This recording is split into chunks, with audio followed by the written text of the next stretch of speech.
Khloe stared at the message until the words blurred. Her hands shook so badly she nearly dropped the phone. Enjoying your new life?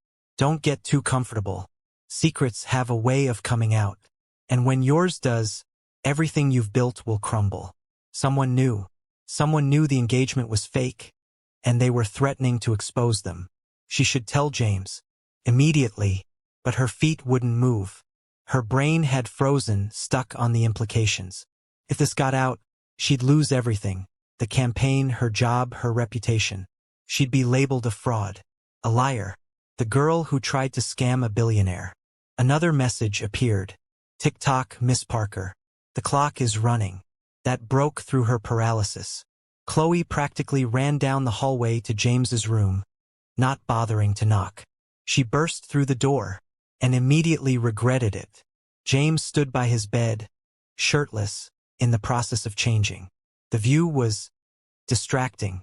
Lean muscle, defined abs, a body that clearly saw regular gym time despite his demanding schedule. A thin scar ran along his left ribs, pale against tan skin. Khloe, he grabbed a t-shirt, pulling it on quickly. What's wrong? She thrust her phone at him, unable to speak. He read the messages, his expression darkening with each word. When did you get these? Just now. 2 minutes ago. James moved to his nightstand, grabbing his own phone. His fingers flew across the screen. I'm forwarding this to my head of security. We'll trace the number. They know, James. Someone knows this is fake. We don't know what they know. Could be speculation. A fishing expedition. But his jaw was tight, his movements sharp. He was worried too, just better at hiding it. What if they have proof? What if they saw something, heard something? Then we deal with it. He looked up, those gray eyes fierce. We don't panic. We don't make rash decisions. We think strategically and we control what we can control. How are you so calm? Because panic is useless. Action is what matters. He moved closer, his hands settling on her shoulders. Look at me. We're gonna figure out who sent this and what they want. Then we'll neutralize the threat. Neutralize how? However necessary. I didn't build a billion-dollar company by letting people blackmail me. His voice was cold now, the ruthless CEO fully present. Someone made a mistake tonight. They showed their hand too early. That gives us an advantage. Khloe wanted to believe him, wanted to trust that he could fix this like he fixed everything else. But the fear sat heavy in her chest. What if we can't stop them? What if they go public? Then we adapt. We've been preparing for scrutiny anyway. This just accelerates the timeline. His hands moved from her shoulders to cup her face, forcing her to meet his eyes. I will not let you take the fall for this alone. Whatever happens, we face it together. Do you understand? She nodded, her throat tight. Good. Now go to bed. Try to sleep. My security team will work through the night on this. He released her, but his expression softened slightly. And Khloe? Lock your door. If someone knows enough to threaten us, they might know where we live. The thought hadn't even occurred to her. Now it terrified her. She returned to her room and locked the door as instructed. But sleep was impossible. She lay in the massive bed, staring at the ceiling, jumping at every small sound. At 2 a.m., her phone buzzed again. She grabbed it with shaking hands. James? Can't sleep either. Come to the kitchen. She found him there, standing by the windows with a glass of whiskey. The city lights sparkled below, beautiful and indifferent to their crisis. Drink? He offered. I don't usually. Tonight's not usual. He poured her a small amount, pressing the glass into her hands. My security chief called. The number is a burner phone. Bought with cash 3 days ago from an electronics store downtown. No cameras in that particular location, conveniently. So we have nothing. We have timing. 3 days ago was the day after our kiss in my office. Before the article. Before the announcement. He leaned against the counter, his expression thoughtful. Whoever this is, they've been planning this since the beginning. Could it be someone from the gossip blog? Trying to get more information? Possible. But the tone feels personal. Everything you've built will crumble. That's not a journalist looking for a story. That's someone who wants to hurt us specifically. Khloe sipped the whiskey, wincing at the burn. Who would want to hurt you? Take your pick. Competitors. Former employees I've fired. Business rivals. Ex-girlfriends. He saw her expression. I'm not proud of my past relationships. I wasn't always considerate. Define not considerate. I ended things coldly, efficiently. When relationships stopped serving a purpose, I terminated them like business contracts. He stared into his glass. I'm not a good man, Khloe. I'm effective. I'm successful. But good? That's debatable. The honesty was unexpected. Vulnerable in a way she hadn't seen from him before. What about on my end? She asked. Who would want to hurt me? You've been here 8 months. Made any enemies? I'm a marketing assistant. I fetch coffee and compile reports. I'm nobody's enemy. You're my fiancé now. That makes you a target by association. James set down his glass. What about colleagues? Anyone jealous of your sudden promotion? Resentful that you're working on the Lux campaign? Khloe thought about it. Tyler had been supportive, if shocked. Margaret had seemed more concerned than angry. But Peterson, the VP who'd killed her campaign initially, he'd looked furious when she'd walked past his office yesterday with James. Peterson, she said slowly. He hated that you overruled him on the campaign. And now I'm engaged to you, living in your penthouse, working directly with your office. That's a lot of reasons to resent me. Peterson is ambitious and territorial. But blackmail? James considered it. I'll have him investigated quietly. See if there's anything connecting him to that burner phone. What if it's not him? What if it's someone we haven't even considered? Then we keep looking until we find them. He moved closer, and she caught that scent again. Whiskey and cologne and something uniquely James. You should try to sleep. We have a full day tomorrow. The Lux campaign presentation to the board is at 2. She'd completely forgotten. The board presentation, where she'd have to pitch her campaign to 20 skeptical executives while pretending her personal life wasn't imploding. I can't do this, she whispered. I can't stand in front of the board and lie about everything. You're not lying about the campaign. That's real. Your work is real. Everything else is just creative framing. Creative framing is a nice way of saying fraud. It's survival. His hand found hers warm and steady. Tomorrow you walk into that boardroom like you own it. You present the best damn campaign they've ever seen. You prove you earned this opportunity regardless of our relationship. Can you do that? Could she? Yesterday she would have said no. But yesterday she hadn't received threatening messages. Hadn't realized how much she had to lose. Yes, she said. I can do that. Good. He squeezed her hand once, then released it. Now go. Sleep. I'll handle the security investigation. Khloe made it to her door before turning back. James? Thank you for not throwing me to the wolves. I protect what's mine. The possessive statement should have bothered her. Instead, it sent warmth flooding through her chest. Even when it's complicated. Even when it's dangerous. Especially then. She returned to her room and somehow, despite everything, managed to sleep. Morning came too quickly. Khloe woke to sunlight streaming through floor-to-ceiling windows and the smell of fresh coffee. She followed the scent to the kitchen, finding James already dressed in a sharp navy suit, working on his laptop while simultaneously making breakfast. You cook? She asked, surprised. I survive. There's a difference. He gestured to the counter.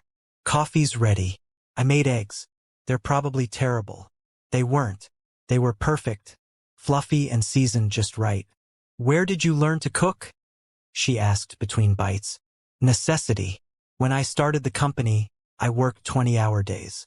Couldn't afford to waste time on restaurants or delivery. Learned to make meals fast. He poured himself more coffee. Any new messages? No. You? Nothing. My team is still investigating. He checked his watch. We need to leave in 30 minutes. The board presentation is at 2, but we should arrive early. Show confidence. I need to change. Run through my notes. You know the material. Overthinking will make it worse. He caught her hand as she passed, pulling her back. Khloe, you've got this. I wouldn't have put you in front of the board if I didn't believe that. The confidence in his voice steadied her. Okay, 30 minutes. She dressed carefully. A tailored black pantsuit that Victoria had selected, paired with a silk blouse in deep burgundy. Professional. Powerful. The armor she needed for today. When she emerged, James's eyes swept over her with unmistakable approval. Perfect.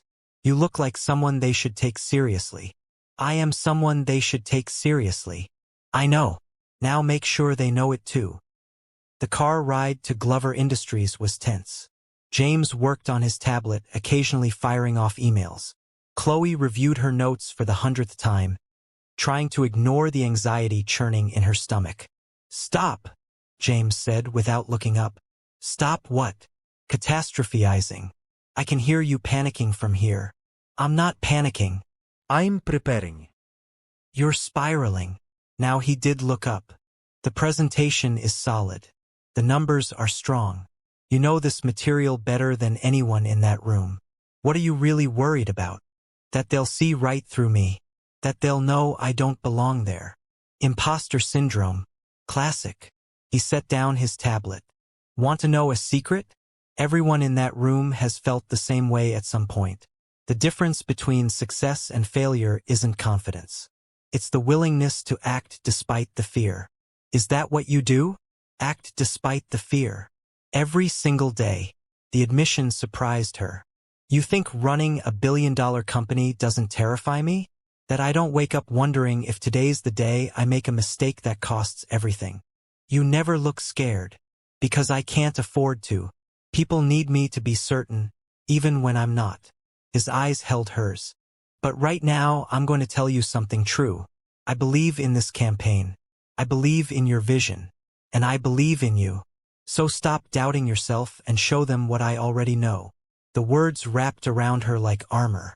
By the time they arrived at Glover Industries, Khloe felt steadier. Ready.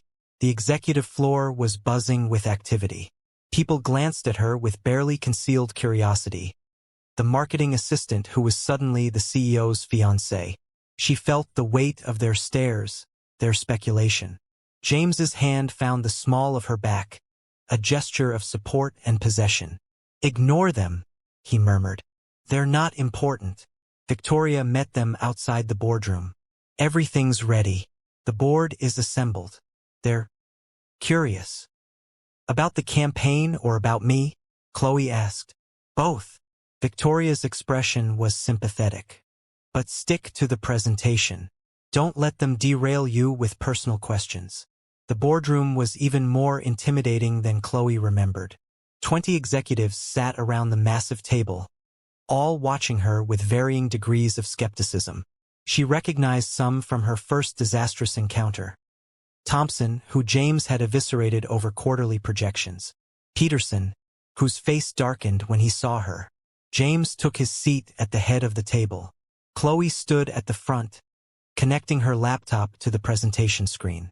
Good afternoon, she began, her voice stronger than she felt. Thank you for your time today. I'm here to present the Lux campaign, a strategic initiative designed to capture the 18 to 34 demographic and increase market share by 15% in the first quarter. She clicked to the first slide. The room's attention shifted from her to the screen. Good. Let the work speak for itself. For the next 20 minutes, Khloe walked them through every element. The market research, the budget allocation, the influencer strategy, the rollout timeline. She anticipated questions, addressed concerns before they were raised, presented data that made her case irrefutable. When she finished, silence filled the room. Then Thompson spoke. The numbers are impressive, but the timeline is aggressive. What happens if manufacturing can't keep pace with demand? We've built in buffer time and identified backup suppliers. The timeline is ambitious but achievable.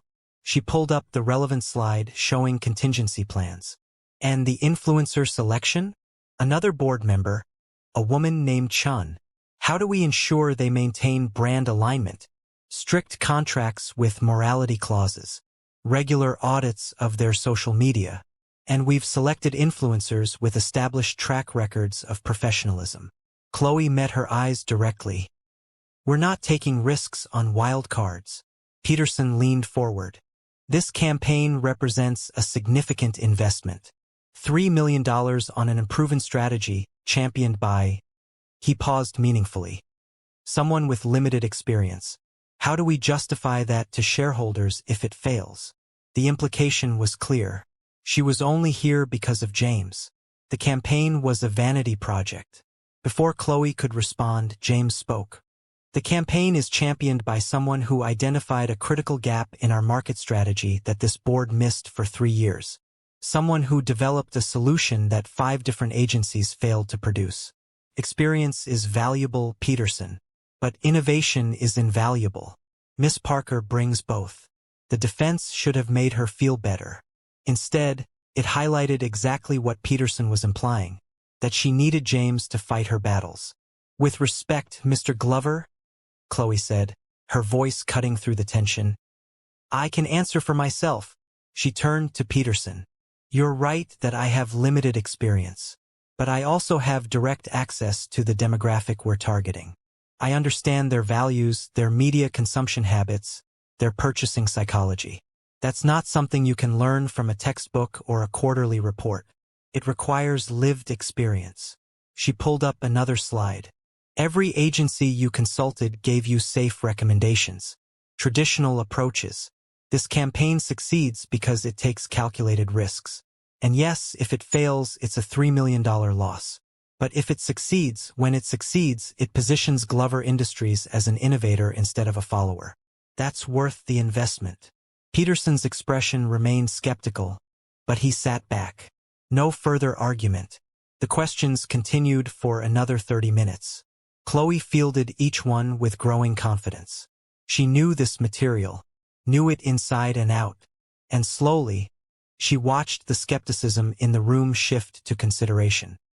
Then to cautious approval. Finally, James called for a vote. All in favor of approving the Lux campaign as presented? Hands rose around the table.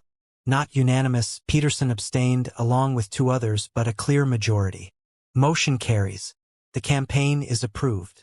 James's eyes found hers across the room, and she saw pride there.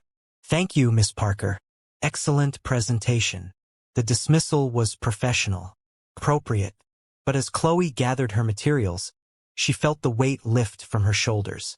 She'd done it. Proved herself to the board. Earned the approval on merit, not because of her relationship with James. As she left the boardroom, Victoria caught her arm. That was impressive. I've seen executives with 20 years' experience do worse. Thank you. Mr. Glover wants to see you in his office. 5 minutes. Khloe made her way to the 29th floor, still riding the high of success. She entered James's office without knocking, finding him standing by the windows. You were brilliant, he said without turning around. They didn't want to be convinced. You convinced them anyway. Peterson still hates me. Peterson hates everyone. Don't take it personally. He turned, and his expression was intense. You proved something today. Not to them. To yourself. You belong in that room. In this company. Regardless of our arrangement. The words meant more than they should. Thank you. For defending me. Even though I asked you not to. I couldn't help myself. He was undermining you. James moved closer. But you handled it perfectly. Better than I would have. I doubt that. I would have eviscerated him. You dismantled his argument with facts and logic. Much more effective. His hand came up, tucking a strand of hair behind her ear. The gesture was becoming familiar. Comfortable. I'm proud of you. The simple statement made her chest tight. James. Her phone buzzed. They both tensed. Unknown number. Another message. Impressive presentation. Too bad it won't matter when everyone learns the truth. 48 hours, Miss Parker. Then I go public with what I know. Unless you want to negotiate. Khloe's hands shook as she showed James. He read it, his jaw tightening. They're making their move. he said quietly. Demanding negotiation means they want something specific. Money, probably. Should we pay them? Absolutely not. You pay a blackmailer once, they own you forever. He took her phone, forwarding the message to his security team. But we can use this. They want to meet. That gives us a chance to identify them. Or it's a trap. Probably both. He looked up, and there was something dangerous in his eyes. Reply. Tell them you'll meet. Tomorrow night, 9 p.m. Location of their choosing. We'll have security in place. Ready to move. James, this is too risky. More risky than letting them release whatever information they think they have? He handed back her phone. We're going on offense. No more reacting. We find out who this is and what they want. Then we end this. His confidence was absolute. But Khloe couldn't shake the feeling that they were walking into something they couldn't control. She typed the message. I'll meet. Tomorrow, 9 p.m. You pick the location. Come alone. The response was immediate. Riverside Park, south entrance. Come alone or the deal is off. And Miss Parker, don't try anything stupid. I have insurance. Insurance? James read over her shoulder. That means evidence. Photos, recordings, something concrete. Then we're trapped. If we don't pay, they expose us. If we do pay, we're at their mercy. There's a third option. His expression turned cold. Calculating.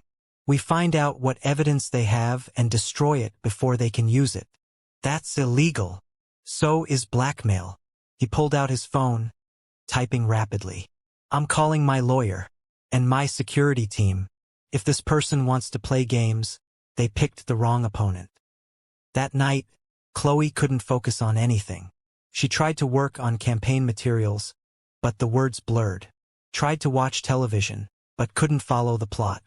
Her mind kept circling back to tomorrow night, to the meeting with whoever was threatening them.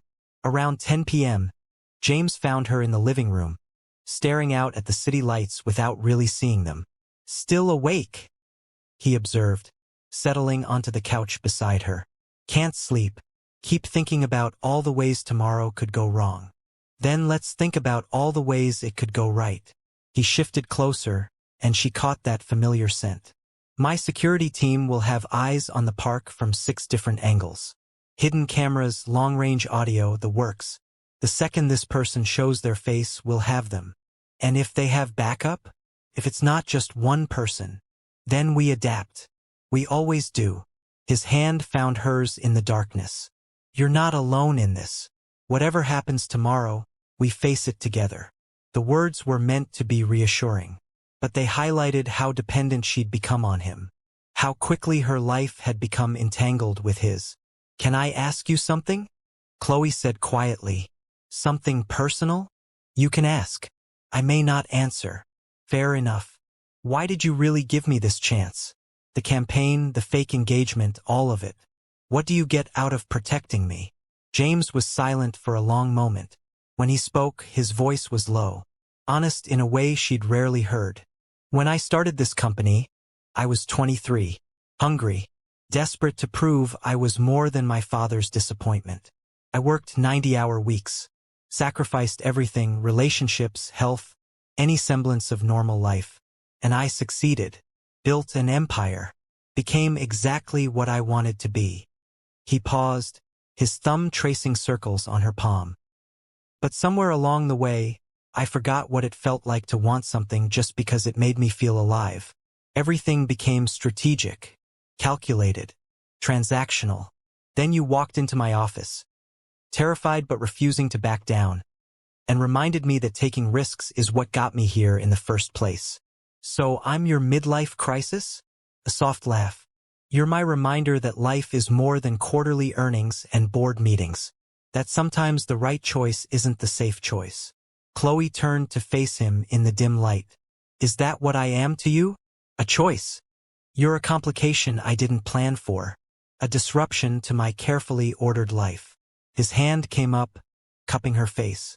And the most interesting thing that's happened to me in years.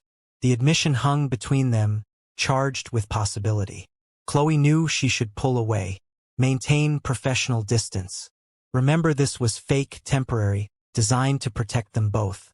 Instead, she leaned into his touch. This is a terrible idea. The worst, he agreed. But he was leaning in too, closing the distance between them. We said we wouldn't do this, that we'd keep it professional. We say a lot of things. His lips were inches from hers now. Doesn't make them true. This time, when they kissed, it wasn't angry or desperate. It was slow, deliberate, a choice they both made with full awareness of the consequences. His hands slid into her hair, angling her head to deepen the kiss.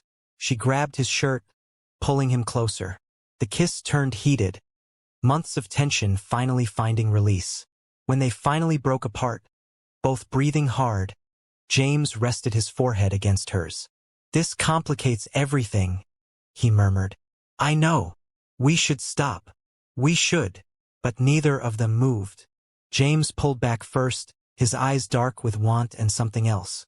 Regret, maybe, or fear. Tomorrow, after we deal with this threat, we'll talk about what this means. And if there is no after, if whoever's threatening us destroys everything, then at least we'll have this. He stood, offering his hand. Come on. You need sleep. Tomorrow's going to be intense. She let him pull her up, but didn't release his hand. James? Whatever happens tomorrow, thank you. For believing in me. For protecting me. He cut her off with another kiss. Brief but devastating. Get some sleep, Khloe.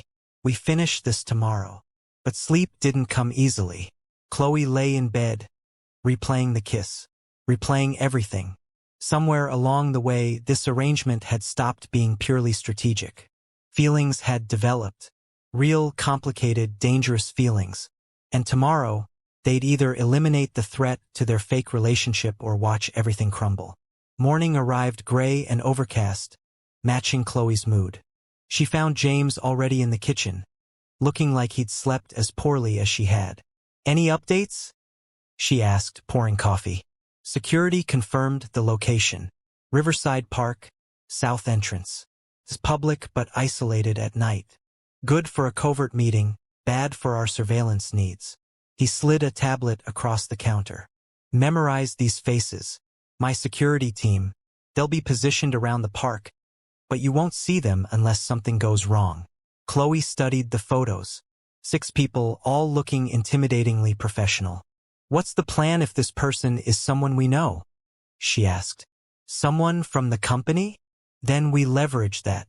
Company employees sign NDAs. They break those, they face legal consequences. His expression was hard. I'm not above using every tool at my disposal. Even if it ruins someone's life? They chose to blackmail us. They accepted the consequences. He met her eyes. This is war, Khloe. I don't fight fair. The cold calculation in his voice reminded her who she was dealing with. James Glover hadn't built an empire by being nice. He'd built it by being ruthless. The day dragged. Khloe tried to work but couldn't focus. Every minute felt like an hour. By 8 p.m., she was ready to climb out of her skin with anxiety. James appeared in her doorway, dressed in dark clothes.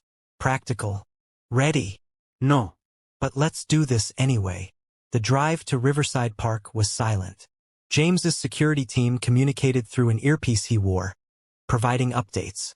Khloe watched the city pass by, wondering if this would be her last night of freedom before everything collapsed. The park was exactly as described, public but isolated. Streetlights cast pools of yellow light. Trees created shadows. The river reflected the city lights, beautiful and cold. Stay close, James murmured as they approached the south entrance. If anything feels wrong, we leave immediately. And if they don't show, then we wait. Patience is its own weapon. They reached the designated meeting spot, a bench near a fountain that hadn't run in years. 9 p.m. came and went. No one appeared. 9:15. Still nothing. They're not coming, Khloe said, relief and frustration mixing. This was a setup. They're watching us panic. Or testing our commitment. James's eyes scanned the darkness, seeing if we'd actually show. At 9:30, A figure emerged from the shadows. Average height, wearing a hood that obscured their face. They stopped 20 feet away, maintaining distance. "Miss Parker," a voice called out. Digitally altered, impossible to identify. "I'm glad you came, and you brought your fiancé. How touching. What do you want?" James demanded, his voice cold. "What everyone wants. Compensation for my troubles. Knowledge isn't free." "Knowledge of what exactly?" Khloe asked, forcing herself to sound braver than she felt. "You keep threatening us, but you haven't said what you actually know." The figure laughed. "I know your engagement is fake. A PR stunt to cover up the fact that he kissed you in his office after you manipulated your way into his presence. I know you're living together for appearances only. Separate bedrooms, separate lives, playing house for the cameras." Chloe's blood ran cold. They knew too much. Details only someone close could know. "Who are you?" James stepped forward. "Show yourself." "Not yet. First, we negotiate. $1 million transferred to an offshore account. You get the evidence I've collected, photos, recordings, documented timelines. I disappear. Everyone wins. Except we'd be funding your next blackmail scheme," James said flatly. "No deal. Then enjoy watching your fake engagement implode on every news channel tomorrow morning." The figure started backing away. "You have until midnight to change your mind. After that, I go public." "Wait," Khloe called out. "At least tell us why. Why are you doing this?" The figure paused. When they spoke again, the digital alteration couldn't quite hide the venom. "Because people like you don't get to win. You don't get to manipulate your way to the top and face no consequences. Someone needs to show the world who you really are." Then they were gone, disappearing into the shadows. James immediately spoke into his earpiece. "Did you get them?" A pause. Then his expression darkened. "What do you mean you lost visual? How did?" He cursed under his breath. "Find them. Now." He turned to Khloe, and she saw something she'd never seen before in his eyes. Real fear. "They had a jamming device. Blocked our surveillance. My team got nothing. No face. No identifying features. Nothing we can use. So we have no leverage," Khloe whispered. "We're trapped. We're cornered. There's a difference." He grabbed her hand, pulling her back toward the car. "We have 3 hours until their deadline. 3 hours to find another way out of this. There is no other way. We pay or we're exposed. There's always another way." But even James sounded less certain now. As they drove away from the park, Chloe's phone buzzed. Another message from the same unknown number. But this time it wasn't a threat. It was a photo, grainy but clear enough. Her and James in his office the day they kissed. The angle suggested it was taken from outside, from the building across the street. And below it, a single line.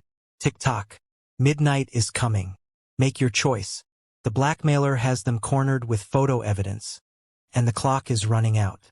Will Khloe and James pay the ransom, or will their fake engagement be exposed to the world? Subscribe to Urban Folks TV so you don't miss episode 5, where everything comes crashing down.